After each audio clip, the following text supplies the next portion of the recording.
Hello, you weirdos. Jim here, and welcome back to the Weird Science Comics YouTube channel, where I just ate a chicken sandwich. I just ended up eating a chicken sandwich I made with the Aldi Red Bag chicken that I'm obsessed with, even though I'm kind of vegetarian until I'm not. I'm not this week, I'll tell you that. I do like that Aldi Red Bag chicken. Pretty darn good. Very close to the Chick-fil-A. But that's not what I'm here.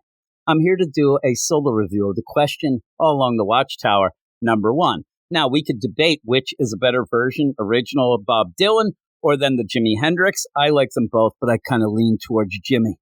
I like the Jimmy deal, not just because he has the same first name as me, because he spells it differently, because he's wacky, right? He's wacky, that guy. But I didn't like this issue. Now, if you want to hear a longer form version of this review, because this will be just me talking, probably getting angry. If you want to hear a longer version and with somebody who actually did like it way more than me, you can go and check out our Patreon, patreon.com/weirdscience. Very easy to get to. There will be a link in the description. And each week, we end up talking about 2 books from that week, picked by the highest levels of our Patreon. We call them the badasses of the Get Fresh crew. And they ended up picking this and the Dark Knights of Steel all winner. We talked about that for quite some time. I said an hour and a half or so. And Eric, lo and behold, he liked this more than I did. I didn't like it. I didn't like it at all. I'm going to explain it right now. And one of the reasons why I'm doing this here review, a little shout out to Jerome /Doommega. He thought that I might have had the review up earlier. And unfortunately for him, he's now relying on Sus Gabe to give him a review. I can't allow that. I cannot allow, Jerome, you can't just rely on Gabe, please. I am here to save you from Gabe's susness. But Gabe had a pretty good review, so I'm not going to pish-posh that. I'm just joking. I joke because I kind of care. But here we are, and again, it's the question all along the Watchtower, number 1. And it is not good. It is written by Alex Segura with art by Cian Tormey, not Mel Tormey, the Velvet Fog. It's just Cian Tormey. The art's okay. It's not anything great. I don't think it's as bad as some people are saying, because in the meantime, I did see Jerome asking about the review because Wes over at Thinking Critical, he put a page out. He put the page in this where Renee Montoya is oogling and ogling Wonder Woman. And people were commenting. And I'll tell you right now, people were commenting a lot about the idea of, I won't ever, think of Renee Montoya as the question, Vic Sage for life, #Vic Sage League, stuff like that. That doesn't bother me as much as some people, and that's not the reason I think that this issue isn't good. The reason it's not good is because it's forced. And something like last week, the Black Lightning book. I like Black Lightning, but I hate books that are forced. And I hope that other books like that Atom Project with Captain Atom or the Metamorpho, they're not forced like this. Because the Black Lightning book, it was just the Doom Patrol book by Dennis Culver again. That book wasn't great in the first place, but the idea of that book was, oh no, the Lazarus Reign, people with powers, we have to go and find them and make sure that they don't end up, killing themselves, hurting people, whatnot. That's exactly what the Black Lightning book is. But now it's, that whole deal with the absolute power, the powers didn't go back right, or people, that book ends up almost playing Terrigen Mist, it seems. All of a sudden, these people with dormant, latent metagenes are springing up. It's just forced. It's a forced deal. This book, though, is forced in a way that if you just get the whole thing, and I know that some people will be excited to see some of these characters, and it is kind of the prelude to the Justice League Unlimited book, which will be cool if you're reading Mark Waid. If you're not, then maybe not so. But the idea of a ton of characters and characters you might not see a lot. So when you go into this, you're getting that, but the whole concept to me makes no sense. First off, you end up at one point where Superman says, hey, Renee Montoya, we want you here so that if we go out of line, you're there to call us out on it. What is she going to do if Superman goes out of line? Seriously. What's she going to do if Wonder Woman goes out of line? Now, she has this rifle that they do mention. Oh, my God, this is a Phantom Zone waiting room rifle. You could shoot them and they go into this waiting room Phantom Zone deal. Now, if that's the case, why doesn't she use it by the end of this issue? Because there's a certain deal where it's easily a good opportunity to do that. She doesn't. But in the meantime, too, this Watchtower just opened. They are inviting every hero to even just hang out.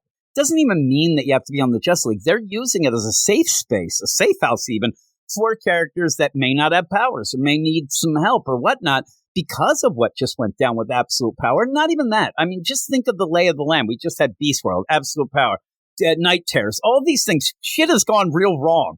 And so they have made this watchtower for all these characters to go and have this safe place to go to. But then they say they need Renee Montoya to make sure the people there don't do anything bad. Odd, because they're all heroes, as far as I can see, except maybe the Creeper. That guy gets handsy.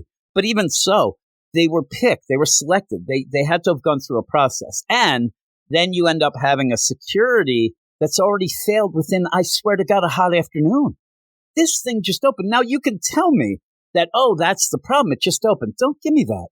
These were the greatest minds of all the minds. Mr. Terrific. You have Ted, all these people, Oliver, all these people with big business. They made the watchtower. They know what they're going up against. Not only that, but they've had a watchtower before that they should have learned about. But this was played out and promised to be a safe place. And it's breached already. What? I swear to God, Batman's walking around. I swear, he still has scissors in his hand from the ribbon cutting. That's how early this is in this. This book might have worked better if it would have been down the line. And you can think, well, some people are getting lax with things. That you have the villains that are kind of getting the idea of what they might be going up against, but not yet. It's too soon. We don't even have the Justice League book yet. You're doing this, and it just makes the Trinity look incompetent. It looks, and I'll go back, I'll even throw in here, they have already done messed up so bad with that Sanctuary and Heroes in Crisis and never had to pay anything for that. The idea that people went there for therapy and ended up getting killed, Wally West, is a murder because they couldn't get it. What are they doing? And then you have this, and you need Renee Montoya. There's one big problem of Renee Montoya needing to be in this book. The problem is trying to figure out how you can have a Renee Montoya book, and that's how they did it. It's forced. It's so forced. And then when you get into it, and forced, that's fine. You force a deal, you can still have a good book. You can still have fun. It's not that fun. It's pretty boring. I mean, you'll have a walking tour of the Watchtower. That's one of the most boring things ever. I mean, you go and like, hey, here's the break room. Oh, here's where the magic users drink beer. Here's where it's not fun or exciting. And in fact, you get this play of why is Renee Montoya even doing this? She's kind of confused as well, though she doesn't have anything to do because she ended up getting fired as the police commissioner by Nakano, R.I.P., but the idea that Vandal Savage, so you're playing that. But she ends up where she's on the Watchtower because Batman came to see her all half-cocked. He looks pissed off. He can't even be nice. And then he says, no, you got to talk to Superman. Superman is outside the window looking like he's ready to beat somebody up. He's got his fist clenched. He's ready to go. And then the asshole brings Renee Montoya outside. It's raining. And he brings her out. Then it looks like, I mean, legitimately in my mind, he's flying her directly to the Watchtower, doesn't realize she cannot breathe in space. She's dead. But she gets there and says, we need you to watch over us. We need someone to hold us all accountable. You're all heroes, number one. And I guess maybe the Creeper does get a little handsy. I kind of think there's enough people there in general to take care of that. And what you're doing is you're already setting up the idea that they know something's going to go wrong, and that is incompetence. They shouldn't have all these people on there then. Well, they get there, and one of the big things that you find out is Renee Montoya thinks that Wonder Woman's hot. Spoiler alert, so do I. So does everybody. And it's just like, oh my God, like she is so hot. She's this big. Okay, we get it. But as you go through this issue, you just get more and more nonsense. You have Wonder Woman say, now I'll introduce you to your team. Now, when Renee Montoya goes, my team? Like, is Wonder Woman just a jerk for doing this? Or should Renee Montoya have maybe checked out the process here before she agreed? But here they go, the team. It's Ted Kord and Jaime Reyes, both Blue Beetles. That sounds cool. They're just yuck bros who can't even get away out of their own way here. They just are played off as goofy. And at one point, very odd scene where they say, in Wonder Woman what she's saying, and me translating from Wonder Woman, she says, if you need anything from us, you'll go through Ted. Ted, is this because they just don't want Renee Montoya, calling them all the time? It's such a weird deal to have a liaison to say, okay, well, if you need anything from the Trinity, from them, or these employees, you got to go through Ted and he'll do it. And he goes, yeah, I'll cut through red tape. And he has this letter opener. And he's like pretending it's a sword or a knife. He's like, Wonder Woman gets weird mad. Can you put that letter opener down, Ted, now? Like he's being a goofball, or she has something about his letter. He's like, putting it down. And then you have Jaime was kind of just a yuck too. It's just ridiculous. And then they spell out what this rifle of hers is, that it can send people to the Phantom Zone waiting room. Everything's forced, and it's not fun, in my mind. I mean, some people might think. But then they go from there to talk to our man, Buddy Baker, Animal Man, who I love. He's a menagerie. They're doing things with animals there, all these things. I don't know what they're doing here. Just open. You got this nonsense going on. And he says, we just had a problem. We had an incident. An Almerican reptile creature and a Zordarian bird of prey just mauled each other. It was brutal. Now you're expecting the idea of, well, yeah, you're putting a bunch of animals together. This would happen anywhere. I mean, you go to a zoo and start willy-nilly putting things together. Somehow Renee Montoya says, can you send me the intel? The intel? These two animals attacked each other. That's it. That's the intel. He just told you. What is this? What is this, some mystery? Like the idea that two wild animals ended up in captivity attacked each other? Seriously, if this is the stuff we're going to be dealing with, I'm out. But you go and you introduce then that he's also hanging out. Buddy is hanging out with Ken Kawa, one of the challengers of the unknown. Challengers of the unknown, a lot in this. It seems like it's kind of based right there's a misplay. Nobody cares. Nobody cares. And I didn't even say it, but up until this point, too, you have a lot of little references to the Watchmen. You have, like, who's watching us? Renee says nostalgia, really, like, pronounced. And then at the end, you even get, pretty much Osmodeus's cat deal. And I just don't know what's going on. I mean, that's what it looks like. And I'm like, seriously? Like, what is happening? But they continue on with this. And suddenly, they're like, oh, yeah, let us introduce you to the next person who's on your team. It ends up being Kate Kane. If you're aware of the characters, that is Renee's ex. I don't know why she's hanging out above them in the planner. She's there in like a garden planner, just posing off. Makes no damn sense. It doesn't even look that great. And then there's exposition. Oh, my ex. Oh, they think this. Again, Renee, quit. Just go home. Do your deal. But in the meantime, they get a breach. This thing just opened, and they get a breach, and it's Conduit. And the big thing about Conduit is it's weird. He is in jail, but he was also dead right before that. They messed it up, and I do believe Bendis might have brought him back mistakenly, like everything he did, including going to D.C. But you end up where it's Conduit, but it isn't. Renee figures out that it's a robot. So in the meantime, with that, then, we also find out that fire now has ice powers and ice has fire powers. That's one of the big things. Oh, my God. Fire and ice are now ice and fire. All right. And even that, she's like, who's this dude? It's so bad. As this is going on, and you have Conduit, which is a robot Conduit. It's not real Conduit, but it's blasting people. It is, going to town. Why aren't you using this rifle? Why aren't you using this Phantom Zone waiting room rifle? You take care of it right away. Immediately you take care of it, but she doesn't do it. She uses the rifle in a different way it's just bad. It's really, really bad. She ends up blasting it in the face because she knows, oh, it's a robot, but that's just to like freeze it and not, but it was already frozen by fire, but now it's ice and yeah, it's, oh my God, it's a robot. Oh God. I'm like, really? Like, this is what we're like, again, how is this happening in a brand new Watchtower with the greatest? It's just ridiculous. And again, we'll state it once more. The more things that happen on this Watchtower for this book, and it's going to be forced in, the more that happens, the more incompetent the Trinity and the Just League look. So it's a setup for failure. It's a setup for failure. At the end, I love the idea that the big cliffhanger that's supposed to make you, oh my God, I can't believe it. Can you get this? Ken Kawa is dead from the challengers. Woo-wee. To me, that's like a good start. I hate the Challengers of the Unknown. I know people will get mad at me, but seriously, that's one. Keep it going. Keep it going. Let's thin this herd out. We don't need them. And they're pretty much focused in on that. But again, this book, the art's okay. It's not great. But the story is forced.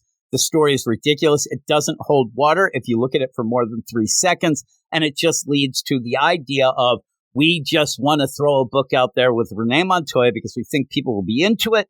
And there was no other way they could figure this out. this could have been done a different way. It could have been done something else, but it makes everything, including the Just League, look like schmucks. And that I don't like. So at the end, I gave it a 4 on our Patreon. I'm not even going to tell you what score Eric gave because it was a lot higher than that. I want to go lower, but I'll keep consistent. I could go down to a 3. Again, I'm sure there'll be people, and people end up yelling, I'd give it a 1. I'd give it a 0. It's tough. You know, when you're reviewing, you have to look at all the things. And my reviews are usually a gut feeling. My gut feeling is between like a 3 or a 4. It is a first issue, so there is a mystery. I don't like the way it was set up. I think that it's hokey. I think it's forced. I don't think Alex Segura gets the voices of these characters at all. And so when we go forward with it, I'm giving it one more issue. I say that we will be reviewing this for whenever. But for me, you know, personally, if I'm reading it and if I was actually buying it and whatnot, I'd give it one more issue, see if any of this makes sense. I'm sure it won't. And then from there on, and even in that review I did with Eric, the idea where he's like, yeah, but what if this person has problems with that person? I'm like, they're heroes. And if they do, you kick their ass to the curb. You kick them out. They're there because they want to be there. Most of these people are there because they're afraid of shit going down again. And they want a safe space. They want a safe haven. And this isn't it. This isn't it. Obviously, immediately, if I just say, and I made the joke on our Patreon, just say I was Wally West or like a Arsenal Roy. If I'm here again, I'm like, these 3 assholes have done it again. Like, I died already at the sanctuary because of their incompetence, and they got called out by nobody. And now I'm forced to be on this thing? Bullshit. Go to hell. I'd do that. Start your own thing. There you go. Justice League. But, yeah, 4 out of 10. I hope you enjoyed the deal. There you go, Jerome. Well, I won't even say that it's better review than Gabe, but yeah, you know. Sus Gabe. He is. Not a lot of laughs. Gabe likes to be Mr. Serious a lot of times. He's there. He's going to really, you know, pick the thing apart and really get to the nitty gritty. I just like having fun. I like weird references, which I didn't use enough of. I don't think here. I'll just yell it out. Small Wonder. There you go. That's something I brought up today earlier with Wes. Small Wonder and Tales of the Golden Monkey. There you go. 2 references. But that's it. I am done. I'm actually going to go off now and edit the longer version that we have for the Patreon. But again, thanks everybody. Thanks, Jerome, for making me do this. No, you didn't, but I wanted to just to make you giggle. But that is it. Thank you all. Thanks for everything, all the support, all of that. I'm making more videos and I'm glad. And actually, I'm very happy that people seem to enjoy them. So I do mean that. And if you do comment, I've been told by a lot of people I respond to too many people, but I try to respond to everybody. So if I don't, I'm sorry, but I do try to respond in the comments. So those mean a lot to me. But that is it. Thanks, everybody, and I'll talk to you all later. You are all weirdos. Weird science is the revolution. Weird science is the revolution.